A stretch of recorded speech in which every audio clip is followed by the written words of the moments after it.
Good morning dear learners. आज के सत्र में आप सभी का स्वागत है।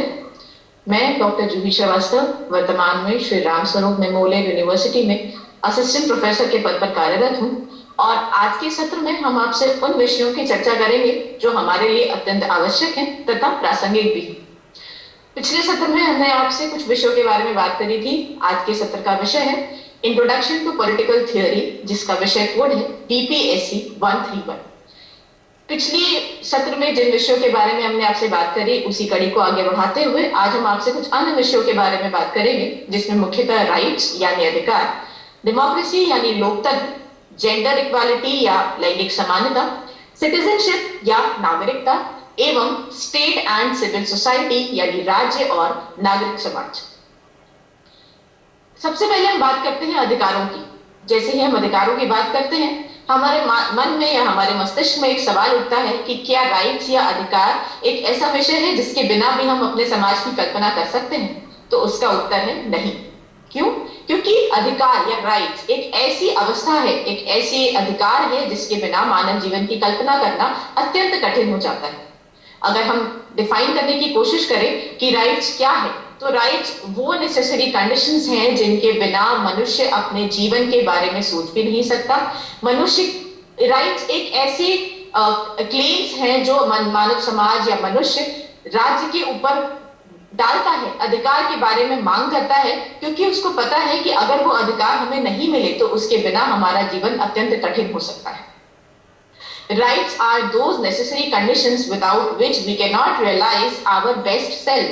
जैसा कि आपको इस डेफिनेशन में समझ में आया कि अधिकार वह है जिसके बिना हम अपने जीवन की कल्पना नहीं कर सकते, जिसके बिना हम अपने जीवन को पूर्ण रूप से विकसित नहीं मान सकते।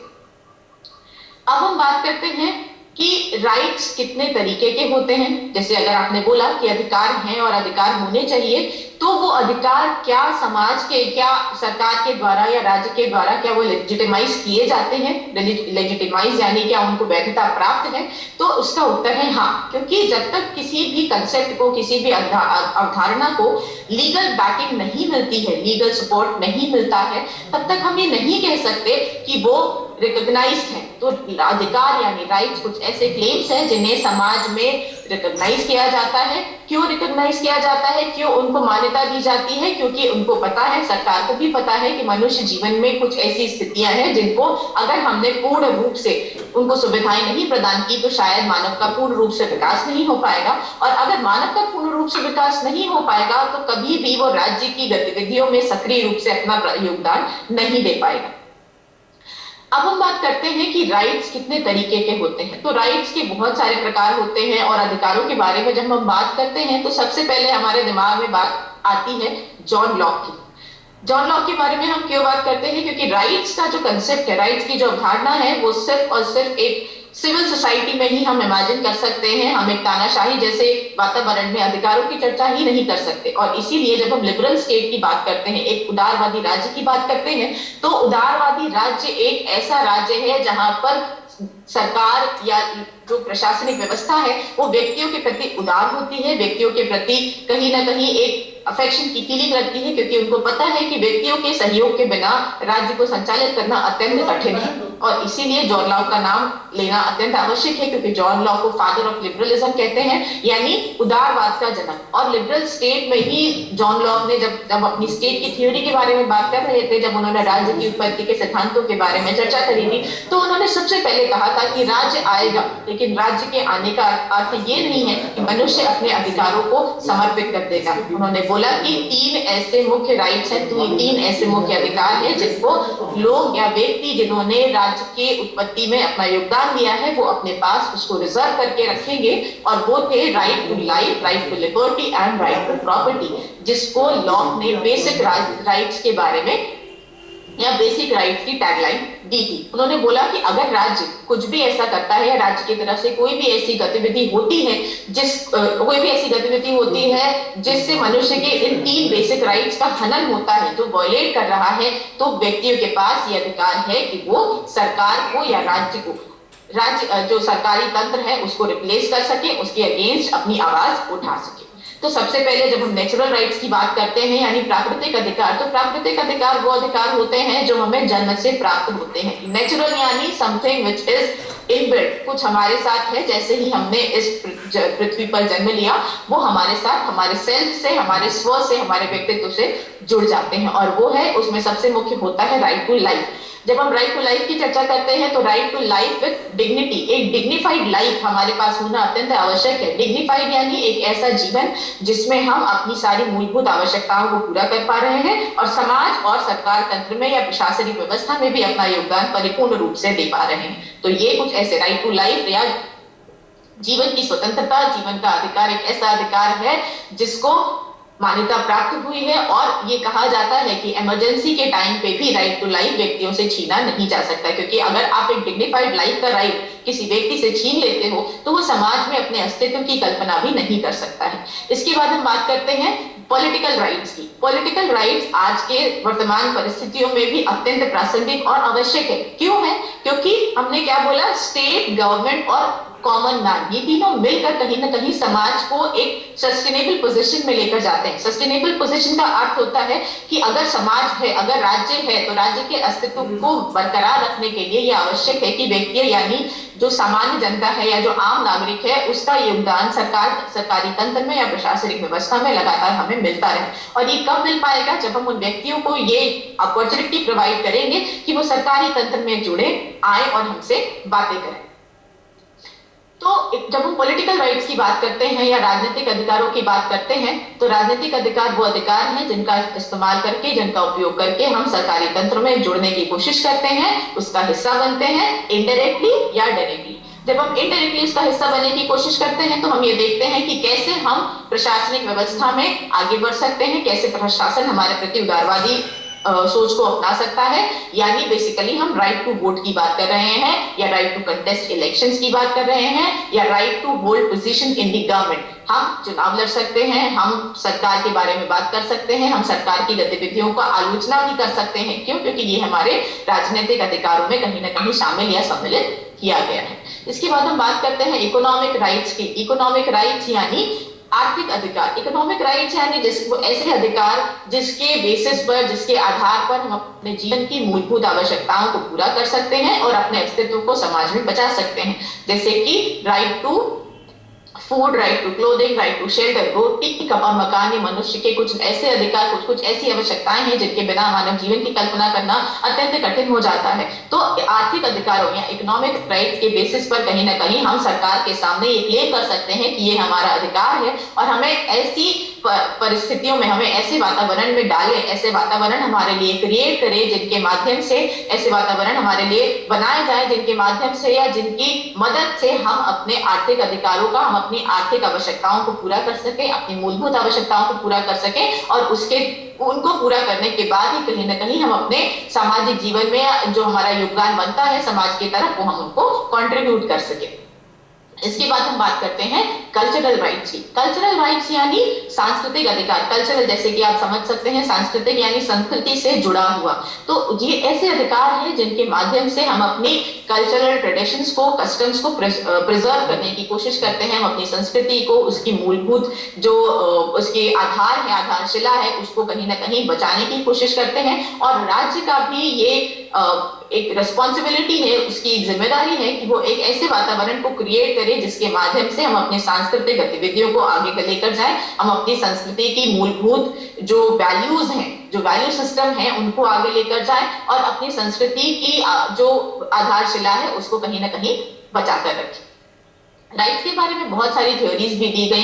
किसी ने नेचुरल राइट्स के बारे में बात करी, किसी ने हिस्टोरिकल राइट्स के बारे में बात करी, किसी ने लीगल थ्योरी ऑफ राइट्स के बारे में बात करी। तो जब आप इन विषयों के बारे में समझने की कोशिश करेंगे तो आपको समझ में आएगा कि राइट्स या जो अधिकार हैं वो कुछ ऐसी चीजें हैं जो कहीं ना कहीं हमारे लिए, समाज के लिए और प्रशासनिक व्यवस्था के लिए भी अत्यंत आवश्यक है। अगर हम कुछ सामान्य शब्दों में अधिकारों के कुछ कैरेक्टरिस्टिक्स या फीचर्स के बारे में अगर हम बात करें तो हम ये देख सकते हैं कि राइट्स क्या होते हैं, एक रिलेटिव क्लेम्स है। रिलेटिव का मतलब कि सापेक्ष है, एब्सोल्यूट नहीं है। सापेक्षता यानी अगर हम अधिकारों के बारे में बात कर रहे हैं तो समाज में रहने वाला जो दूसरा व्यक्ति है वो भी उन्हीं बातों के बारे में कहीं ना कहीं बात करेगा। फॉर एग्जाम्पल, अगर हमने बोला कि हमें राइट टू वोट मिलना चाहिए, तो राइट टू वोट के माध्यम से कहीं ना कहीं हम सरकारी तंत्र से अपने आप को जोड़ने का प्रयास करते हैं, लेकिन यही अधिकार सामने वाला व्यक्ति भी कर सकता है कि इस समाज का नागरिक मैं भी हूँ, इस समाज का हिस्सा मैं भी हूँ, तो कहीं ना कहीं ये अधिकार मुझे भी मिलने चाहिए। तो हम अपने अधिकारों को एब्सोल्यूट टर्म्स में नहीं देखते हैं, अपने अधिकारों को हम रिलेटिव वैल्यूज में देखते हैं, रिलेटिव टर्म्स में देखते हैं। हमारे अधिकार समाज में रहने वाले अन्य व्यक्तियों के अधिकारों के साथ जुड़े हुए हैं। और राइट्स को लेकर एक बहुत बड़ी बात की जाती है कि मतलब my right to stretch my arm ends where the other people's nose begins, यानी हम अपने अधिकारों का इस्तेमाल तभी तक कर सकते हैं जब तक कि वो दूसरे के अधिकारों को हनन नहीं कर रहे हैं या दूसरे के अधिकार क्षेत्र में कहीं ना कहीं हस्तक्षेप ना कर रहे हो। दूसरा इसका जो कैरेक्टरिस्टिक है वो ये है कि rights can be enjoyed only in this society. हम समाज में रहकर ही अधिकारों का उपयोग कर सकते हैं, क्योंकि समाज में रहने के बाद ही हमें एक नागरिकता मिलती है, हमें एक समाज के नागरिक होने का एक स्तर मिलता है। और अगर समाज के बिना हम राइट्स या का जो अधिकार है उनके बारे में अगर हम बात करते हैं तो कहीं ना कहीं वो निरर्थक हो जाता है, क्योंकि जब हम किसी समाज का हिस्सा नहीं है, जब हम किसी प्रशासनिक व्यवस्था में कोई योगदान नहीं दे पा रहे हैं, तो अधिकारों की चर्चा हम नहीं कर सकते। दूसरी बात कही जाती है कि rights and duties are the two sides of the coin कॉइन। अधिकार और आपकी जो ड्यूटीज है वो कहीं ना कहीं एक ही सिक्के के दो पहलू हैं, क्योंकि अगर हम राज्य से कुछ मांग कर रहे हैं तो इन रिटर्न कहीं ना कहीं राज्य भी हमसे कुछ ना कुछ अपेक्षा करता है। और जब हम इन चीजों को समझते हैं तो अगर हमारा एक रेसिप्रोसिटी का कंसेप्ट है, रेसिप्रोसिटी का कंसेप्ट समाज, रेसिप्रोसिटी के कंसेप्ट पे ही कहीं ना कहीं समाज आधारित है। रेसिप्रोसिटी यानी गिव एंड टेक रिलेशनशिप, कुछ हम आपसे लेते हैं और कुछ हम आपको देते हैं। तो यही रेसिप्रोसिटी का प्रिंसिपल कहीं ना कहीं राज्य और समाज और नागरिकों के बीच में ऑपरेट कर रहा है। और हम ये देखने की कोशिश करते हैं कि अगर व्यक्ति हमसे कुछ मांग रहा है, फॉर एग्जाम्पल अगर हमने उनसे राइट टू वोट के बारे में बात करी, अगर हमने बोला कि हमें राजनीतिक अधिकार चाहिए, तो हमें ये समझना पड़ेगा कि अगर वो अधिकार हमें मिल चुके हैं तो उन अधिकारों का उपयोग करके हम अपनी ड्यूटीज को फुलफिल करें। फॉर एग्जाम्पल अभी आप देख रहे हो कि इलेक्शन का जो प्रोसेस है वो शुरू हो चुका है और बार बार आपसे ये आग्रह किया जा रहा है कि आप अपने मताधिकार का उपयोग करें, क्योंकि मताधिकार का उपयोग करके कहीं ना कहीं आप एक रिप्रेजेंटेटिव सिस्टम को स्थापित करने की कोशिश करते हो। तो अगर आपने अपने अधिकारों का इस्तेमाल नहीं किया, अगर आपने अधिकारों के साथ आपकी जो ड्यूटीज थी उनका निर्वहन नहीं किया, तो राइट्स का जो कंसेप्ट है वो कहीं ना कहीं मीनिंगलेस हो जाता है।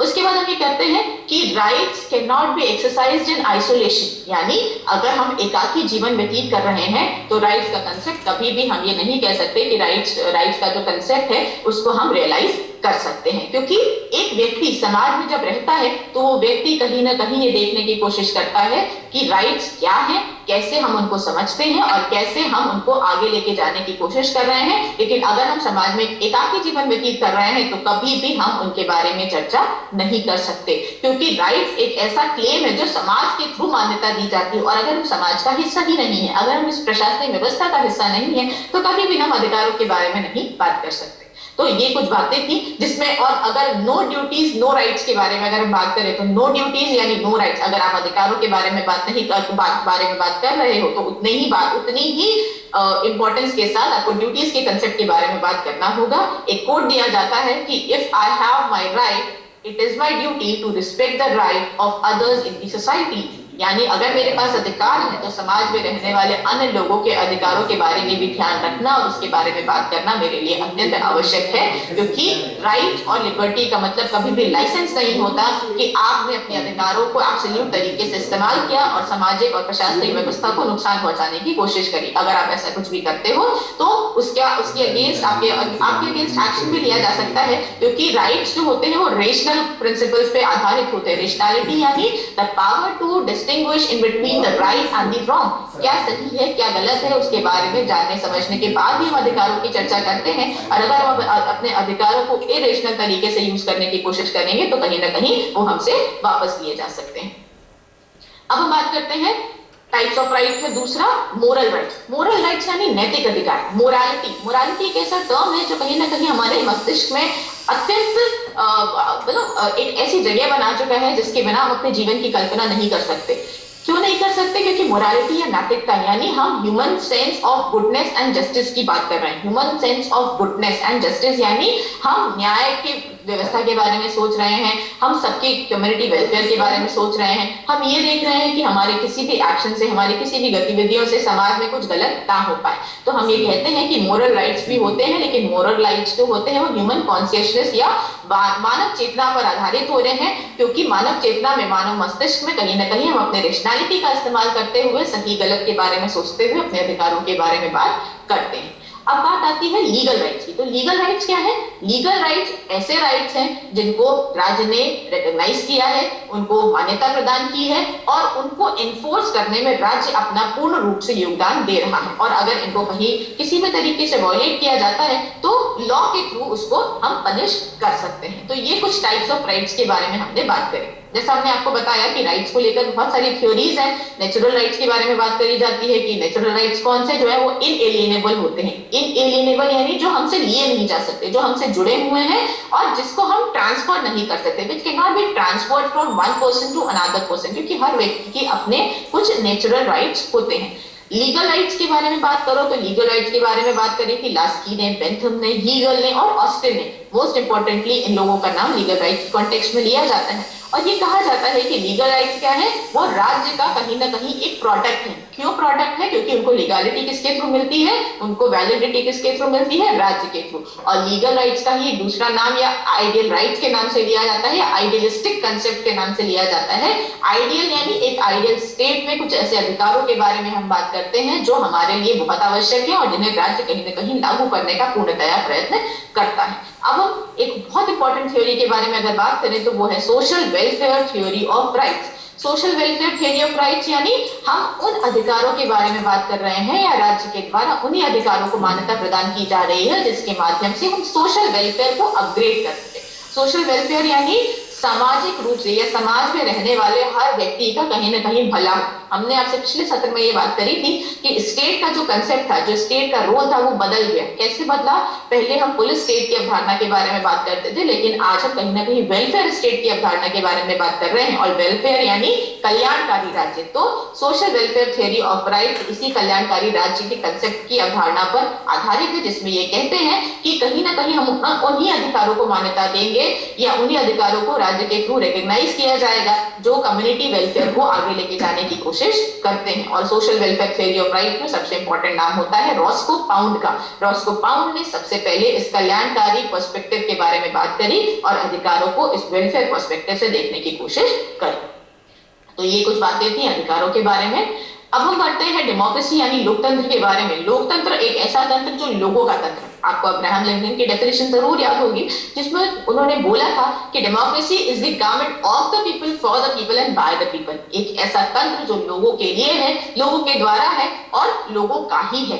तो डेमोक्रेसी शब्द ग्रीक वर्ड से लिया गया है डेमोस। डेमोस का मतलब होता है पीपल और क्रेशिया यानी पावर। तो अगर हम लिटरल टर्म्स में डेमोक्रेसी की मीनिंग के बारे में जानने की कोशिश करें या लिटरल टर्म्स में हम लोकतंत्र को डिफाइन करने की कोशिश करते हैं तो इसका मतलब है पावर ऑफ द पीपल, यानी लोगों की शक्ति या लोगों में कहीं ना कहीं ये शक्ति समाहित हो चुकी है जिसके थ्रू वो अपने आप को रेगुलेट और कंट्रोल करने की कोशिश कर रहे हैं। तो डेमोक्रेसी यानी लोकतंत्र यानी लोगों का तंत्र, एक ऐसा तंत्र जिसमें मानव जीवन जो सामान्य व्यक्ति है उसका जो कंट्रीब्यूशन है वो बहुत ज्यादा है, क्योंकि वो अपने ऊपर की तंत्र व्यवस्था को सिलेक्ट करने में कहीं ना कहीं बहुत इंपॉर्टेंट कंट्रीब्यूशन दे रहा है। तो अब अगर हम डेमोक्रेसी के फीचर्स के बारे में बात करें कि लोकतंत्र को कैसे हम आइडेंटिफाई कर पाएंगे कि जो तंत्र व्यवस्था है वो लोकतंत्र पर आधारित है, तो इसका सबसे पहला जो फीचर है वो है इलेक्टेड रिप्रेजेंटेटिव्स, यानी हमारे ऊपर जो जिस प्रशासनिक व्यवस्था को हमने अपने ऊपर स्वीकार किया है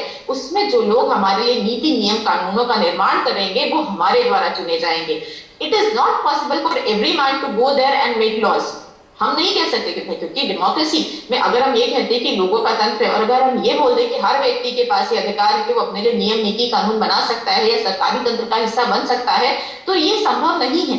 तो हम क्या कहते हैं, हमने क्या किया, हमने लोगों को लोकतंत्र में ऐसी शक्ति दी कि वो अपने ऊपर लोगों को जो उनके ऊपर अथॉरिटी होगी उसको चुनने का अधिकार हमने उनको दे दिया। और इसीलिए हमने बोला कि जो फाइनल डिसीजन होती है लॉ मेकिंग की, डेमोक्रेसी का जो सबसे एसेंशियल एलिमेंट है वो है पॉपुलर सोवरेनिटी। पॉपुलर सोवरेनिटी यानी एक ऐसी संप्रभुता का की अवधारणा जो लोगों में कहीं ना कहीं समाहित हो चुकी है, जो आम जनता में समाहित हो चुकी है। तो फाइनल डिसीजन हमारे रिप्रेजेंटेटिव्स लेते हैं, लेकिन हमने उनको क्या नाम दिया, रिप्रेजेंटेटिव, यानी वो हमें रिप्रेजेंट करने के लिए उस सत्ता व्यवस्था में गए हैं और हमारे ही द्वारा चुने गए हैं। नेक्स्ट इसका फीचर है अडल्ट फ्रेंचाइज। अडल्ट फ्रेंचाइज यानी हर वो व्यक्ति जिसने 18 साल की उम्र को क्रॉस कर लिया है, या वो 18 साल का है, 18 वर्ष की आयु का है, तो वो अपने मताधिकार का प्रयोग कर सकता है, वो अपने रिप्रेजेंटेटिव्स को चुनने में अपना प्रॉपर कंट्रीब्यूशन दे सकता है। और हर वोट का इक्वल वैल्यू है, every vote has equal value. ये नहीं कि आपने जो वोट डाला उसका वैल्यू अलग है, आपके जो अधिकार है वो अलग है और हमारा अधिकार अलग है। उसका नेक्स्ट फीचर होता है कि सोसाइटी जो है, आपका जो समाज होता है, वो कहीं ना कहीं अपॉर्चुनिटी बेस्ड कंसेप्ट होता है। यानी हम समाज में, अगर हम लोकतंत्र की बात कर रहे हैं, तो लोकतंत्र में हम एक ऐसे समाज की अवधारणा के बारे में बात करते हैं जहां पे जिसमें हम समाज में रहने वाले हर व्यक्तियों को इक्वल अपॉर्चुनिटी प्रोवाइड करते हैं कि वो अपना जो विकास है उसको कर सके और अपना जो कंट्रीब्यूशन है समाज की तरफ उसको भी कर सके। हम ये नहीं कहते हैं कि हम हायरार्की और प्रिविलेज के बेसिस पर लोगों को अधिकार देंगे। हायरार्की यानी कि कौन बड़ा है पोजीशन में, पावर में, पहले उसकी बात करेंगे, या प्रिविलेज सिस्टम हम चलाएंगे, यानी प्रेफरेंशियल ट्रीटमेंट की कोशिश हमने देने की कोशिश की कि हम बायस्ड हो गए, हम प्रेजुडिस्ड हो गए और हमने कहीं ना कहीं प्रेफरेंस देने की कोशिश करी। तो लोकतंत्र में प्रेफरेंशियल ट्रीटमेंट होता है, लेकिन पॉजिटिव ग्राउंड पे। लेकिन अगर हम नेगेटिव प्रेफरेंशियल ट्रीटमेंट के बारे में बात करते हैं तो डेमोक्रेसी में वो कंप्लीटली एब्सेंट होता है, हायरार्की बेस्ड पोजीशन भी एब्सेंट हो जाती है, और हम मेरिट की बात करते हैं, हम लोगों के योगदान की बात करते हैं। उसके बाद अगर हमारे तो वेलफेयर पर्सपेक्टिव होता है लोकतांत्रिक व्यवस्था में, वेयरइन हम सामाजिक जो इनइक्वालिटी है उसको कम करने की कोशिश करते हैं। जब हम वेलफेयर की बात कर रहे हैं, जब हम कल्याणकारी राज्य की बात कर रहे हैं, तो कल्याणकारी राज्य एक ऐसा राज्य है जहां पर सभी के कल्याण के बारे में बात की जाती है, जहां पर सभी को समान रूप से ट्रीट किया जाता है, समान रूप से सारी अपॉर्चुनिटीज प्रोवाइड की जाती हैं, जिससे कि जो सोशल इनइक्वालिटी है, जो सामाजिक इनइक्वालिटी है, उसको हम रिड्यूस कर सके, असमानता को खत्म करने की बात की जाती है और समान रूप से सभी लोगों को इक्वल अपॉर्चुनिटी प्रोवाइड करने की बात की जाती है। अगर हम ये देख रहे हैं कि जो रिसोर्सेज है उनका सेंट्रलाइजेशन हो चुका है या उनका केंद्रीकरण हो चुका है, तो हम डेमोक्रेसी में कहीं ना कहीं रीडिस्ट्रीब्यूशन की भी बात करते हैं कि हम पुनर्वितरण की व्यवस्था को स्थापित करेंगे और समाज में रहने वाले हर व्यक्ति के बारे में सोचते हुए कहीं ना कहीं आगे बढ़ने की कोशिश करते हैं। दूसरी बात अगर हम करें तो हम इलेक्शंस की बात करें, जो अभी विषय चल रहा है, आपको हर जगह इस समय कहीं ना कहीं इलेक्शंस के बारे में कहीं ना कहीं कोई चर्चा सुनने को जरूर मिल जाती है। तो इलेक्शंस जो है वो डेमोक्रेटिक व्यवस्था में या लोकतांत्रिक सिस्टम में बहुत ही इंपॉर्टेंट कंसेप्ट है। और इलेक्शन की जब हम बात करते हैं तो एक बहुत इंपॉर्टेंट फीचर है इलेक्शन प्रोसेस का डेमोक्रेसी में, फ्री एंड फेयर इलेक्शंस। तो अगर हम लोकतंत्र की बात कर रहे हैं तो लोकतंत्र में फ्री और फेयर इलेक्शंस, जो चुनाव प्रक्रिया है वो बहुत ही फेयर हो, यानी बायस्ड ना हो, और एक ऐसे गवर्नमेंट में हो जहां पर लोगों के दिमाग पर कोई बोझ ना हो, वो उनको कोई दबाव ना हो कि हम क्या करें। कहीं ना कहीं एक कर्तव्य में मोड़ वाली स्थिति आ जाती है कि हम क्या क्या ना करेंगे। तो उनको सोचने का कहीं ना कहीं एक प्रॉपर एनवायरनमेंट दिया जा रहा है और फेयर प्रोसेसेस को यूज करके चुनावी जो प्रक्रिया है उसको पूरा करने की बात की जाती है। अगला जो मुख्य फीचर है लोकतंत्र का वो है फंडामेंटल राइट्स, यानी हमारे मौलिक अधिकार। तो फंडामेंटल राइट्स यानी मौलिक अधिकार लोकतांत्रिक व्यवस्था में सभी को समान रूप से दिया जाता है, और लोकतांत्रिक व्यवस्था में कहीं ना कहीं हमारे मौलिक अधिकारों को बचाने की बात भी की जाती है कि अगर उनका हनन हो रहा है, अगर उनका वॉयलेशन हो रहा है, तो हम उन्हें कहीं ना कहीं प्रोटेक्ट करने की पूरी कोशिश करेंगे। इसके अलावा कुछ और फीचर्स हैं, जैसे कि रिटन कॉन्स्टिट्यूशन है या लिखित संविधान की बात की जाती है, रूल ऑफ लॉ की बात की जाती है, ह्यूमन राइट्स की बात की जाती है, इंडिपेंडेंट मीडिया की बात की जाती है, जुडिशरी की बात की जाती है, सेपरेशन ऑफ पावर्स यानी शक्ति पृथकीकरण की बात की जाती है। इसके बीच में जो सरकार के 3 अंग हैं, लेजिस्लेचर, एग्जीक्यूटिव और जुडिशरी के बीच में सेपरेशन ऑफ पावर्स यानी इन तीनों के बीच में शक्ति पृथकीकरण की व्यवस्था को लाने की कोशिश की जाती है, ताकि तीनों एक दूसरे के कामों में हस्तक्षेप ना करें और एक अच्छी प्रशासनिक व्यवस्था को स्थापित करने में अपना संपूर्ण योगदान दें। अब अगर हम बात करें एडवांटेज कि लोकतंत्र की बात अगर हम कर रहे हैं, और अगर लोकतंत्र इतना भारी विषय है तो इसके कुछ ना कुछ एडवांटेज तो होंगे। तो सबसे पहला जो एडवांटेज है डेमोक्रेसी का वो ये है कि वो कहीं ना कहीं डिसीजन मेकर्स के ऊपर दबाव डालता है। आपने लोकतंत्र बोला यानी लोगों का तंत्र, जिसमें लोग कहीं ना कहीं पूर्ण रूप से सहयोग दे रहे हैं। तो जो डिसीजन मेकर्स हैं, जो निर्णय लेने वाले लोग हैं, उनके ऊपर ये दबाव बन जाता है कि वो पब्लिक इंटरेस्ट में डिसीजन ले, पब्लिक ओपिनियन को ध्यान में रखकर डिसीजन ले और कभी भी अथॉरिटेरियन या ऑटोक्रेटिक फॉर्म में अपने आप को तब्दील करने की कोशिश ना करें, क्योंकि उनको पता है कि अगर वो ऑटोक्रेटिक होते हैं, अगर वो सत्ता का दुरुपयोग करते हैं, तो ये लोगों की सत्ता है, लोगों ने हमें सौंपी है और जैसे ही हमने सत्ता का दुरुपयोग किया, वो सत्ता हमसे वापस ली जा सकती है। तो कहीं ना कहीं जो निर्णय लेने वाले तंत्र है, जो डिसीजन मेकर्स हैं, उनके ऊपर ये दबाव निरंतर रूप से बना रहता है और क्योंकि वो दबाव में रहते हैं तो वो अच्छे डिसीजंस को लेकर आगे आते हैं। दूसरा लोकतंत्र की व्यवस्था का क्या है, जब हम डिसीजन मेकिंग की बात कर रहे हैं तो हमने क्या बोला, हमने बहुत सारे रिप्रेजेंटेटिव्स को वहां पर भेजा है। तो एक अधिकार यानी एक विचार को लेकर ही डिसीजन नहीं बनता है, मल्टीपल व्यूज हो जाते हैं वहां पर। जब मल्टीपल रिप्रेजेंटेटिव्स हैं तो मल्टीपल व्यूज हो जाते हैं और अगर मल्टीपल व्यूज होते हैं तो हमारे पास ऑल्टरनेटिव होते हैं कि अगर ये नहीं कर सकते तो हम ये कर सकते हैं। तो हम बेसिकली जो डिसीजन मेकर्स हैं उनको कहीं ना कहीं बेस्ट आइडियाज को पिक करने का अपॉर्चुनिटी मिल जाता है कि अगर इतने सारे व्यूज आए हैं तो हम इनको जज करेंगे, इनके रेशनैलिटी को समझने की कोशिश करेंगे and we will come with the best possible ideas जो कि हमें लॉ मेकिंग में हेल्प कर सकता है।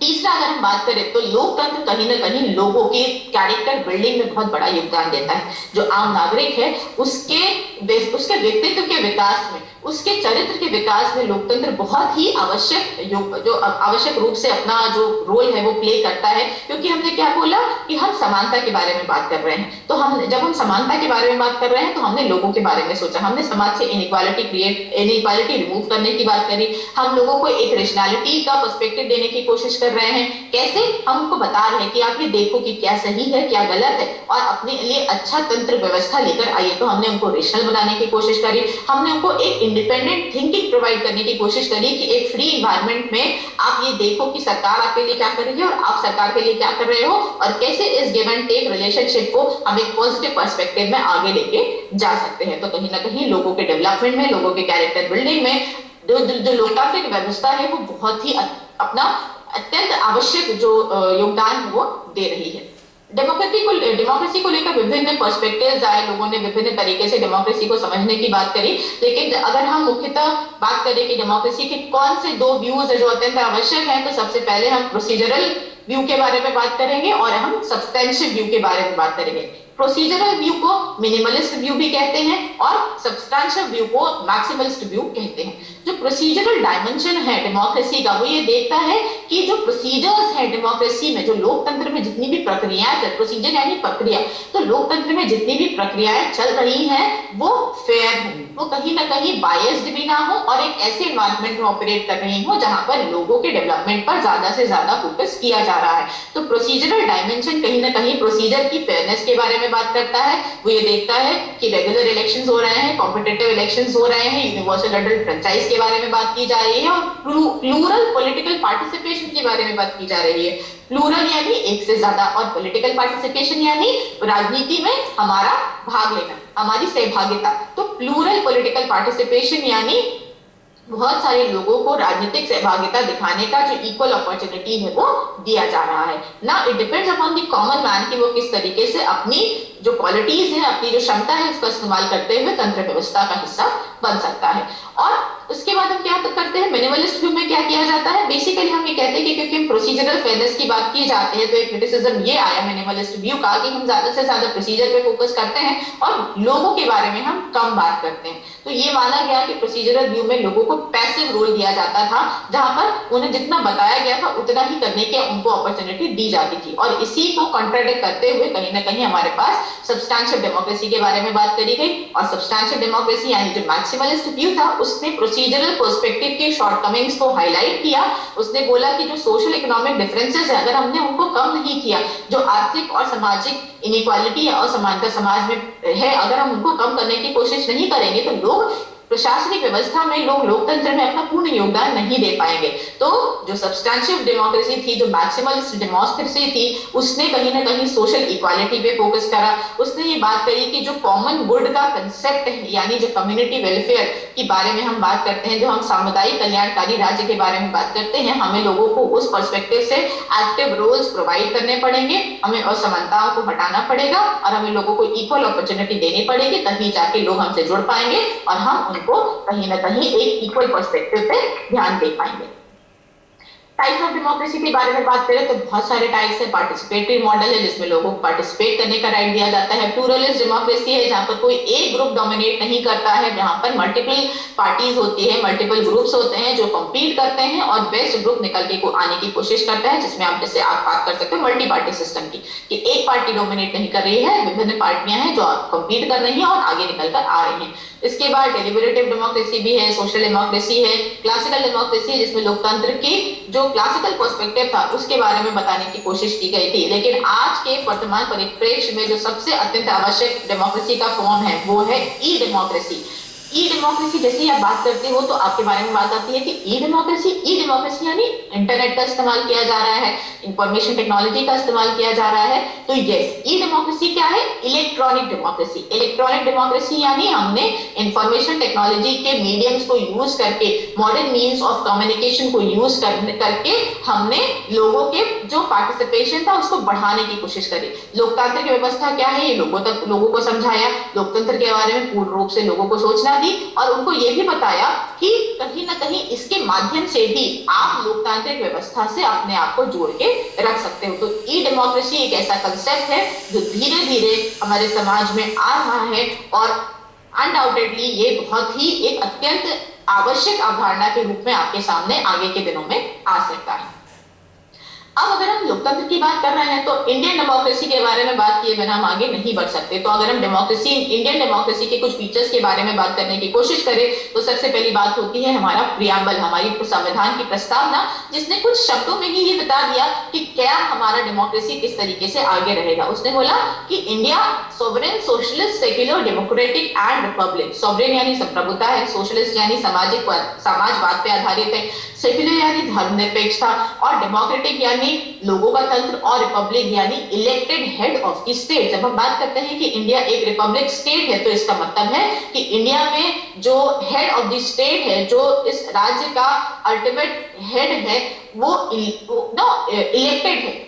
अब अगर हम बात करें head of the Republic India में कौन है तो वो है प्रेसिडेंट। लेकिन आपका सवाल होगा कि हम तो उनके इलेक्शन में कैसे पार्टिसिपेट करते हैं, तो हमारा जवाब ये है कि इनडायरेक्टली हम हेड ऑफ द स्टेट को इलेक्ट कर रहे हैं, क्योंकि जो राष्ट्रपति का जो चुनाव होता है उसमें हमारे द्वारा चुने गए जो लोकसभा और राज्यसभा के सदस्य हैं वो हिस्सा ले पाते हैं। तो हमारे थ्रू जिन लोगों को हमने पावर दी कि वो रूल मेकिंग में अपना कंट्रीब्यूशन दे, वो ही लोग आगे जाके हेड ऑफ द स्टेट के चुनाव में हिस्सा लेते हैं। तो कहीं ना कहीं इनडायरेक्टली हमारा भी पार्टिसिपेशन होता है हेड ऑफ द रिपब्लिक को इलेक्ट करने में। दूसरा इंडियन डेमोक्रेसी का फीचर है free and fair periodic elections, state legislature का भी और यूनियन लेजिस्लेचर का भी, जो कि अडल्ट फ्रेंचाइज पे आधारित है।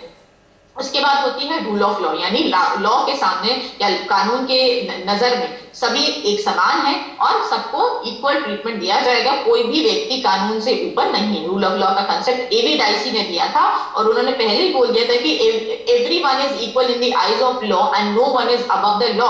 कोई भी व्यक्ति कानून से ऊपर नहीं हो सकता। और सेपरेशन ऑफ पावर्स आपको भारत में पूर्ण रूप से दिखाई देता है कि लेजिस्लेचर, एग्जीक्यूटिव और जुडिशरी में जो शक्ति पृथकीकरण है, सब अपना अपना उन्होंने अधिकार क्षेत्रों के बारे में समझ लिया है। सेंटर और स्टेट के बीच के रिलेशन को भी हाईलाइट कर दिया गया है। कहीं ना कहीं ये भी बता दिया गया है कि किस तरीके से हम अपनी पावर्स को एक्सरसाइज कर सकते हैं without intervening into the powers of the other wing. बिना दूसरे विंग के कार्यों में हस्तक्षेप किए बिना कैसे हम अपना कार्य को कर सकते हैं। जैसे लेजिस्लेचर है वो लॉ मेकिंग की बात करता है, जुडिशरी न्यायिक प्रक्रिया की बात करता है, एग्जीक्यूटिव नियम और कानून को एग्जीक्यूट करने की बात करता है। तो तीनों के अपने अपने अलग अधिकार क्षेत्र हैं। Most importantly media, free media का होना भी डेमोक्रेसी का, मीडिया को कहीं ना कहीं डेमोक्रेसी का चौथा स्तंभ माना जाता है, fourth pillar of democracy media को माना जाता है, पब्लिक ओपिनियन को माना जाता है। तो ये कहा जाता है कि एक फ्री मीडिया होना चाहिए जो कि स्टेट इंटरफेरेंस से दूर रहे, और ये फ्री मीडिया कहीं ना कहीं भारत की लोकतांत्रिक व्यवस्था का एक बहुत ही इंपॉर्टेंट फीचर है। तो ये कुछ बातें थी जिनमें हमने डेमोक्रेसी को समअप करने की कोशिश करी। अब हम बात करते हैं जेंडर। जेंडर क्या है? जेंडर यानी एक ऐसी सोशियो कल्चरल डेफिनेशन या socio cultural definition of man and women. आप समाज में रह रहे हो और सामाजिक व्यवस्था में पहले ही बता दिया गया कि ये व्यक्ति this person is male and this person is female. तो ये जो मेल और फीमेल का डेफिनेशन आपको मिली हुई है कि कौन सा व्यक्ति मेल है कौन सा व्यक्ति फीमेल है, द कल्चरल डेफिनेशन जो कहीं ना कहीं पुराने टाइम से या पुरानी व्यवस्था से चली आ रही है, जिसके माध्यम से जो समाज है वो स्त्री पुरुष को कहीं ना कहीं उनके रोल्स के बेसिस पर डिफरेंशिएट करने की कोशिश कर रहा है। हमने बता दिया कि ये व्यक्ति एक मेल पुरुष वर्ग को है और ये जो महिला है ये महिला वर्ग में जाती है। तो कैसे हमने ये बोला, हमने उनकी सोशियो कल्चरल डेफिनेशन को समझा, हमने उनकी रोल्स रिस्पॉन्सिबिलिटीज को समझा और हमने बोला कि इसी कल्चरल डेफिनेशन के आधार पर, इसी सोशल पर्सपेक्टिव के आधार पर हम उन्हें समाज में विभिन्न जो रोल्स हैं वो देने की कोशिश करते हैं। On the basis of the categorization, on the basis of the difference in between the men and women, we assign them different roles। हम उनको बताते हैं कि कौन से ऐसे कार्य हैं जो व्यक्ति, जो एक मनुष्य समाज में कर सकता है और एक कौन से ऐसे कार्य हैं जो एक महिला समाज में कर सकती है। एक एनालिटिकल टूल माना जाता है जेंडर को, कि जिसके माध्यम से हम ये एनालाइज करने की कोशिश करते हैं कि वो कौन सी सामाजिक व्यवस्था है या वो कौन सी सोशल रियलिटीज हैं मेन और वुमेन को लेकर, जिनको समझते हुए हम समाज के अन्य लोगों को भी समझाएंगे। सोशल रियलिटीज यानी हमने कह दिया कि ये जो फला व्यक्ति है ये पुरुष वर्ग में जाता है और ये फला व्यक्ति जो है महिला वर्ग में जाती है। अब हमको ये समझना पड़ेगा कि सोशल पर्सपेक्टिव में उनका रिलेवेंस क्या है। अगर हमने उनको कोई एक रोल असाइन किया है तो how much that role is relevant, how much that role is like किस तरीके से हम उसको आगे लेके जा सकते हैं और किस तरीके से हम सोशल ऑर्डर को मेंटेन कर सकते हैं। तो जेंडर की जब हम बात करते हैं तो जेंडर कहीं ना कहीं it refers to the characteristics of women, men, girls and boys. Social constructed roles हैं, नॉर्म्स और बिहेवियर और रोल के आधार पर हमने इनको डिस्टिंग्विश करने की कोशिश करी है। और हम ये भी कहते हैं कि क्योंकि जो जेंडर है एक सोशल कंस्ट्रक्शन है, सोशली कंस्ट्रक्टेड डेफिनेशन पर हम इस चीजों को आगे लेके जा रहे हैं, तो it varies from society to society and it changes with time. Different समाज में जेंडर को आज भी आप देखो, चाहे आप किसी भी विश्व के किसी भी हिस्से में चले जाओ, स्त्री और पुरुष के बीच का जो अंतर है वो आपको क्लियर कट दिखाई दे जाता है। क्यों दिखाई दे जाता है? क्योंकि हमारे मन में, हमारे मस्तिष्क में ये चीजें बहुत पुराने समय से चली आ रही हैं और हमने लोगों को देखते ही डिफरेंशिएट कर लिया कि अच्छा ये इस वर्ग को बिलोंग करता है और इसका यही रोल हो सकता है। तो एक सोशल कंस्ट्रक्शन है जो हो सकता हो समय के अनुसार चेंज हो जाए और उसकी डेफिनेशन भी बदल जाती है। तो एक सामान्य शब्दों में अगर हम बोलें तो जेंडर वो शब्द है जिसके माध्यम से हम मैस्कुलिन और फेमिनिन रोल्स एंड रिस्पॉन्सिबिलिटीज को डिफरेंशिएट करने की कोशिश करते हैं। जेंडर के बारे में वैसे तो बहुत बातें की गई, लेकिन जेंडर इन पॉलिटिक्स यानी अगर हम राजनीतिक परिप्रेक्ष्य में, राजनीतिक पर्सपेक्टिव से जेंडर को देखने की कोशिश करते हैं तो हमें एरिस्टोटल का रेफरेंस देना अत्यंत आवश्यक हो जाता है। क्योंकि सबसे पहले जब हम राजनीति के बारे में बात कर रहे थे, एरिस्टोटल को फादर ऑफ पॉलिटिकल साइंस कहा जाता है क्योंकि बहुत ही सिस्टमैटिक तरीके से उन्होंने पॉलिटिक्स की कैरेक्टरिस्टिक्स और उसके क्राइटेरिया को आइडेंटिफाई करने की कोशिश करी थी। और जब वो पॉलिटिकल सिस्टम में, जब वो पॉलिटिकल यानी जो अथॉरिटेरियन सिस्टम वहां पे जो तांत्रिक व्यवस्था या जो शासन व्यवस्था स्थापित होने की कोशिश हो रही थी, तो अरिस्टोटल ने सबसे पहले कहीं ना कहीं ये बोल दिया कि जो वुमेन है they should not be allowed to be part of the politics. जो महिला वर्ग है उसे राजनीति का हिस्सा हम नहीं बना सकते। इस बात को लेकर अरिस्टोटल का क्रिटिसिज्म भी किया गया और उन्होंने ये कहा गया कि महिलाओं का जो योगदान, एरिस्टोटल ने अपना पक्ष इस तरीके से रखा कि जो महिलाएं हैं कहीं ना कहीं वो हाउसहोल्ड कोर्स में अपना ज्यादा योगदान देती हैं। जो हमारा डोमेस्टिक अफेयर है उसको समझने में कहीं ना कहीं जो महिलाओं का कंट्रीब्यूशन है वो सबसे ज्यादा है और घर को संभालने की जो कला है वो महिलाओं को भी आती है। तो अगर हम उनको कहीं ना कहीं पॉलिटिकल पर्सपेक्टिव की कोशिश करेंगे तो उनकी जो हाउसहोल्ड रिस्पॉन्सिबिलिटीज है, जो अपने परिवार की तरफ उनकी जिम्मेदारी है, कहीं ना कहीं वो उसमें वो उनका जो अटेंशन है वो डाइवर्ट हो जाएगा। तो कहीं ना कहीं हम कह सकते हैं हाफ हार्टेड पार्टिसिपेशन उनका हो पाएगा। तो ना तो वो परिवार को ही ध्यान दे पाएंगे और ना तो ही राजनीति में अपना योगदान दे पाएंगे। तो अरिस्टोटल ने कहीं ना कहीं महिलाओं को राजनीति से पृथक करने की बात कही थी। लेकिन अगर हम कंटेम्पररी पर्सपेक्टिव में बात करें, अगर हम आज की व्यवस्था को देखें तो हमने क्या कहा है, हम इक्वालिटी स्थापित करने की कोशिश कर रहे हैं। हम पुरुष और महिला के बीच में जो ये डोमिनेंस की बात की जाती थी, जो पेट्रियार्कल व्यवस्था के बारे में बात की जाती थी, जिसमें हम पुरुष प्रधान समाज के बारे में बात करते थे, तो उस पुरुष प्रधान समाज की जो अवधारणा है उसको आज के परिप्रेक्ष्य में हम रिमूव करने की कोशिश कर रहे हैं। हम महिलाओं को कहीं ना कहीं पॉलिटिकल एक्टिविटीज में आगे लाने की कोशिश कर रहे हैं। पुराने समय में आपने क्या देखा कि महिलाओं को जो पॉलिटिकल एक्टिविटीज से उनसे बाइकआउट किया जाता था, जैसा कि आपने एरिस्टोटल के बारे में पढ़ा। उनको ये कहा जाता था कि अरिस्टोटल ने जो पर्सपेक्टिव अपना दिया वो बहुत ही एक लॉजिकल पर्सपेक्टिव उसने देने की कोशिश करी थी, लेकिन जैसे जैसे चीजें आगे बढ़ी और जो ट्रेडिशनल व्यवस्था है उसमें आप क्या देखते हो कि जो महिलाएं होती हैं आज भी कहीं ना कहीं उनको पर्दे में रखा जाता है। पर्दे में रखना गलत नहीं है, लेकिन पर्दे में रखते हुए उनके अधिकारों का इस्तेमाल अगर उनको ना करने दिया जाए तो वो गलत होता है। तो आज का जो समाज है कहीं ना कहीं वो महिलाओं को आगे आने की कोशिश, आगे लाने की कोशिश कर रहा है, महिलाओं का पॉलिटिकल पार्टिसिपेशन बढ़ाने की कोशिश कर रहा है, उनकी सोशल लाइफ को कहीं ना कहीं एक नया परिप्रेक्ष्य देने की कोशिश कर रहा है। और इस समय जेंडर इक्वालिटी एक ऐसा कंसेप्ट है, एक ऐसी अवधारणा है जो लोगों को एक ऐसे समाज को स्थापित करने क्या की व्यवस्था या एक ऐसे समाज को स्थापित करने की रिस्पॉन्सिबिलिटी दे रही है जहां पर स्त्री और पुरुष समान रूप से अपने दायित्वों का निर्वहन करें, डोमेस्टिक अफेयर्स में भी, पॉलिटिकल अफेयर्स में भी और सोशल अफेयर्स में भी। ऐसा नहीं है कि हम उन्हें सिर्फ पॉलिटिक्स में एक्टिवली आगे लाने की कोशिश कर रहे हैं, जो सामाजिक रूप से उनके बीच में असमानता है उसको भी हम कहीं ना कहीं खत्म करने की कोशिश कर रहे हैं। इक्वालिटी लिटरल टर्म्स में हम स्थापित नहीं कर सकते क्योंकि जो स्ट्रक्चरल डिफरेंस है वो हमेशा बना रहेगा। मेन एंड वुमेन के बीच में जो स्ट्रक्चरल पर्सपेक्टिव्स की जो असमानता है वो बनी रहेगी, लेकिन दायित्वों को निर्वहन करने को लेकर अगर हम असमानता की बात करें तो उसको हम समाप्त करने की कोशिश कर रहे हैं। हम उन्हें राइट्स के इस्तेमाल करने का अधिकार, हम उनको अधिकारों को इस्तेमाल करने का, उनको उपयोग करने के पूरा का पूरा अपॉर्चुनिटी प्रोवाइड कराने की कोशिश कर रहे हैं। हम उनको उनके रोल्स के बारे में बता रहे हैं और ये बता रहे हैं कि किस तरीके से जो आपका योगदान है वो एक अच्छी सामाजिक व्यवस्था के निर्माण में आवश्यक है। तो आज जेंडर इक्वालिटी एक ऐसा अवधारणा है, एक ऐसा कंसेप्ट है जिसने पॉलिटिक्स में बहुत ही इंपॉर्टेंट रोल ऑक्यूपाई कर लिया है। तो अगर हम इस चीज को स्थापित नहीं कर सकते हैं तो हम कहीं ना कहीं हम एक ऐसा समाज लेकर आ रहे हैं जहां पर सभी लोगों का कंट्रीब्यूशन काउंट नहीं किया गया है, क्योंकि महिलाओं को अगर हमने अधिकार नहीं दिए, महिलाओं को अगर हमने अपॉर्चुनिटी नहीं प्रोवाइड की तो they will never be able to come forward, वो कभी भी आगे नहीं निकल के आ पाएंगी और अपनी जो उनकी इच्छाएं हैं और जो उनका कंट्रीब्यूशन है, जो उनका योगदान एक अच्छे समाज की स्थापना में या एक अच्छे तंत्र व्यवस्था की स्थापना में हो सकता है वो कभी भी नहीं हो पाएगा।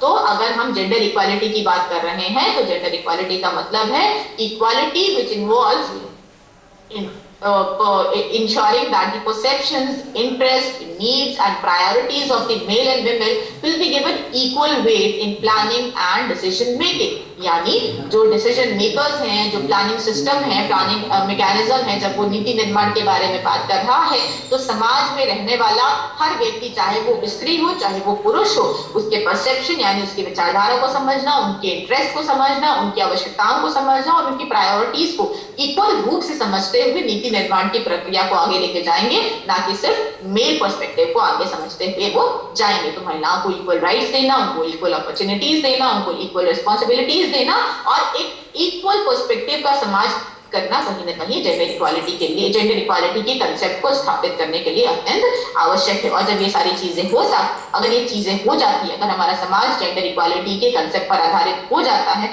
तो हम ये कह सकते हैं कि एक सोशल जस्टिस यानी एक सामाजिक न्याय प्रक्रिया का जो रोल है, सामाजिक न्याय प्रक्रिया की जो अवधारणा है वो समाज में स्थापित हो चुकी है और अल्टीमेटली वो समाज के विकास में अपना पूर्ण रूप से योगदान दे सकती है। जेंडर को लेकर बहुत सारी इश्यूज के बारे में बात की जाती है, लेकिन उनमें से जो मुख्य है वो है इनइक्वालिटीज इन पॉलिटिकल पावर, यानी राजनीतिक शक्तियों के बारे में जब हम बात करते हैं तो कहीं ना कहीं एक असमानता हमें दिखाई दी जाती है जिसमें मेल और फीमेल्स को लेस इंपॉर्टेंट रोल दिया जा रहा था।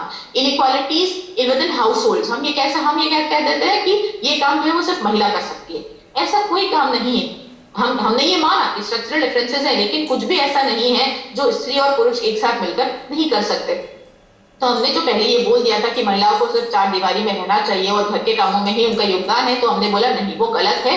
क्योंकि आज आप क्या देख रहे हो, आज की लाइफ में हाउसहोल्ड कोर्स में मेल्स भी कहीं ना कहीं अपना योगदान दे जाते हैं, दे सकते हैं और दे रहे हैं, जिसके माध्यम से हम एक असमानता को हटाने की कोशिश कर रहे हैं। Division of labour with in the economy, ये सबसे बड़ा पॉइंट है जेंडर इनइक्वालिटी का, division of labour with in the economy. हमने क्या बोला कि जो मेल्स हैं उनको मतलब equal pay for equal work की बात अगर आप बात करो, डायरेक्टिव प्रिंसिपल्स में कहीं ना कहीं equal pay for equal work की बात की गई थी। तो हमने ये बोला कि अगर हम सेम रोल पे कर कर रहे हैं, सेम रोल प्ले कर रहे हैं किसी भी व्यवस्था में, तो हमें सेम अमाउंट ऑफ ट्रीटमेंट दिया जाना चाहिए। लेकिन जब हम डिवीजन ऑफ लेबर की बात करते हैं तो लेबर हम डिवाइड कर देते हैं एक्सपर्टीज के बेसिस पर, लेकिन उसके बावजूद हम क्या करते हैं, हम मेल के रोल्स और रिस्पॉन्सिबिलिटीज को ज्यादा प्रेफरेंस देते हैं, ज्यादा वेटेज देते हैं, और फीमेल की सेम रोल और सेम रिस्पॉन्सिबिलिटीज को उतना वेटेज नहीं दिया जा सकता है। उसके अलावा कहीं ना कहीं पेट्रियार्की सिस्टम आज भी कुछ राज्यों में लगा हुआ है, जहां पर पुरुष प्रधान समाज की जो परिकल्पना है उसको आज भी हम देख रहे हैं। डिस्क्रिमिनेटरी एटीट्यूड है मेल्स और फीमेल्स को लेकर, लोग कहीं ना कहीं आज भी बायस्ड हो जाते हैं, महिलाओं के अगेंस्ट जो वायलेंस है वो आज भी हो रहे हैं। तो जेंडर के बारे में अगर हम बात कर रहे हैं और अगर हम जेंडर इश्यूज के बारे में बात कर रहे हैं तो जेंडर इक्वालिटी को स्थापित करना, महिलाओं की सुरक्षा पर ध्यान देना, महिलाओं के अधिकारों के बारे में चर्चा करना, महिलाओं के अगेंस्ट जो वायलेंस हो रहा है, जो हिंसा हो रही है उसको रोकना, और मेल और फीमेल, स्त्री और पुरुष की समान आवश्यकताओं को समझते हुए उनको समाज में रोल्स और रिस्पॉन्सिबिलिटीज को असाइन करना कहीं ना कहीं जेंडर इक्वालिटी के लिए अत्यंत आवश्यक है। तो जेंडर के बारे में कुछ मुख्य बिंदु थे जिनके बारे में हमने आपसे चर्चा करी। अगला आपका विषय है सिटीजनशिप यानी नागरिकता। सिटीजनशिप को अगर हम एक लाइन में समअप करने की कोशिश करें तो नागरिकता क्या है?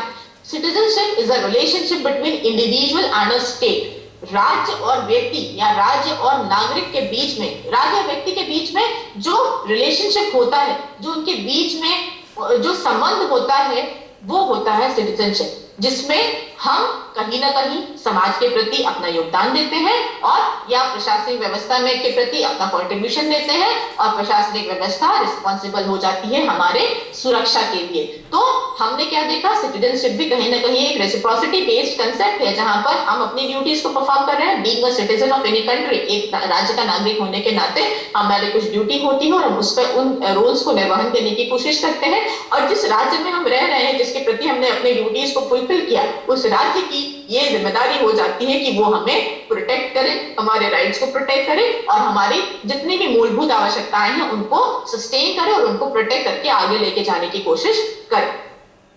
सिटीजनशिप के कंसेप्ट में भी अगर हम बात करें तो अरिस्टोटल का नाम लिया जाता है, क्योंकि अरिस्टोटल ने जो बात करी उसमें जो ओल्ड एज पीपल थे या जो डिसीज्ड व्यक्ति था, यानी जो बीमार व्यक्ति था, जो वो व्यक्ति जो बूढ़ा हो रहा है, और महिलाओं को सिटीजनशिप के कंसेप्ट से अलग रखा गया, तो उन्हें नागरिकता नहीं प्रदान की गई थी। ये अर्लीस्ट फॉर्म ऑफ सिटीजनशिप था जिसमें कुछ लोगों को दिया जा रहा था। डिफरेंट टाइम पे डिफरेंट पर्सपेक्टिव आए सिटीजनशिप का। कुछ ने ये बताया, जैसे अगर आप एरिस्टोटल के बारे में हमने आपसे बात करी तो उन्होंने बताया कि नहीं, महिलाओं को हम नागरिकता नहीं दे सकते। फिर कुछ ने ये बोला कि प्रॉपर्टी बेस्ड राइट होता है सिटीजनशिप का, कि जिनके पास प्रॉपर्टी है सिर्फ हम उन्हीं को जो है नागरिकता देंगे। फिर ये बोला गया कि अगर कुछ स्लेव है, स्लेव यानी हमारा दास प्रथा, आपको पता होगा दास प्रथा बहुत ही प्रचलित व्यवस्था थी पाश्चात्य समाज में, तो उन्होंने बोला कि जो दास व्यवस्था को फॉलो करने वाले, दास व्यवस्था यानी जो दास है, जो स्लेव्स है, जो हमारे नौकर हैं बेसिकली, उनको हमने कहीं ना कहीं नागरिकता के अधिकार से वंचित रखा। लेकिन जैसे ही हमने क्या देखा, स्टेट का मॉडर्न पर्सपेक्टिव देखा, हमने देखा कि एक कल्याणकारी राज्य व्यवस्था आ गई, तो उस कल्याणकारी राज्य व्यवस्था को हमने मॉडर्न लिबरल स्टेट के नाम से जाना। मॉडर्न लिबरल स्टेट यानी आधुनिक उदारवादी राज्य व्यवस्था। जब उदारवादी राज्य व्यवस्था के बारे में हमने बात करी तो हमने क्या बोला कि हम डिमांड फॉर इक्वालिटी के बारे में बात कर रहे हैं। हमने इक्वालिटी बेस्ड सोसाइटी को क्रिएट करने की कोशिश करी, हमने सोशियो इकोनॉमिक पर्सपेक्टिव को भी ध्यान में रखा, और हमने समान रूप से नागरिकता का जो अधिकार था वो सभी लोगों को दिया। तो ये है सिटीजनशिप की ओरिजिन, जहां पर पहले हमने क्या देखा कि कुछ लिमिटेड लोगों को सिटीजनशिप दी जाती थी, लेकिन आज के उदारवादी राज्य में, आज के आधुनिक राज्य में जो नागरिकता की अवधारणा है, जो नागरिकता का अधिकार है, वो सभी को दिया जा सकता है। सिटीजन्स दो तरीके के होते हैं, यानी नागरिकता अगर हम दे रहे हैं तो नागरिक दो तरीके के होते हैं, एक नेचुरल बॉर्न होते हैं और एक नेचुरलाइज्ड होते हैं। नेचुरल बॉर्न सिटीजन्स कौन से होते हैं? जो who are citizens of a state by virtue of their birth और blood relations, यानी उनका जन्म यहाँ पर हुआ है और इस माध्यम से वो यहाँ पर कहीं ना कहीं रह रहे हैं, या ब्लड रिलेशंस यानी उनके जो फादर हैं, उनके जो मदर हैं, वो उस पर्टिकुलर राज्य के नागरिक हैं, तो उन्होंने ये मान लिया कि we are the natural citizens of this particular state. तो जन्म के आधार पर या ब्लड रिलेशंस के आधार पर कोई व्यक्ति अगर नागरिकता क्लेम करता है तो हम कहते हैं कि वो नेचुरल बॉर्न सिटीजन है। और नेचुरलाइज्ड प्रोसेस क्या होता है? जहां पर हम फॉरेनर्स को सिटीजनशिप यानी नागरिकता का अधिकार देने की बात करते हैं, वो किस पर होता है, उसमें कुछ नियम और शर्तें होती हैं। तो अगर उन नियम और शर्तें हर राज्य में, हर कंट्रीज में नागरिकता के अधिकार को लेकर अलग अलग व्यवस्था की गई है, तो ये कहा गया कि ये जो नागरिकता का अधिकार है, अगर हम ये फॉरेनर्स को दे रहे हैं, अगर हम उनको ये राइट दे रहे हैं कि they can be a part, they can be a citizen of our country, so there are some terms and conditions which needs to be fulfilled by them. अगर वो उन नियम और शर्तों का पालन नहीं करते हैं तो हम उन्हें नागरिकता नहीं प्रदान कर सकते। नागरिकता के बारे में जब आप बात करोगे तो आपके कॉन्स्टिट्यूशन में आर्टिकल 11 तक जो है नागरिकता के अधिकार में के बारे में बात किया है। Article from 8 to 11, article 8 to 11 basically, article 8 to 11 basically deals with this concept of citizenship. और ये बोला गया कि नागरिकता की अवधारणा क्या है, कौन सा व्यक्ति समाज का नागरिक हो सकता है, कौन सा व्यक्ति समाज का नागरिक नहीं हो सकता है, क्या वो प्रोसेस थे जिनके बेसिस पर हमने लोगों को नागरिकता प्रदान करी। अगर कोई एलियन, अगर कोई फॉरेनर्स जो है वो हमारे एलियन जो शब्द है वो फॉरेनर्स के लिए यूज किया जाता है, who do not belong to our land, जो हमारे राज्य का नागरिक नहीं है, उनको हम एलियन या फॉरेनर्स के नाम से एड्रेस करते हैं। तो वो कौन सी ऐसी व्यवस्था है जिनके माध्यम से हम उनको नागरिकता का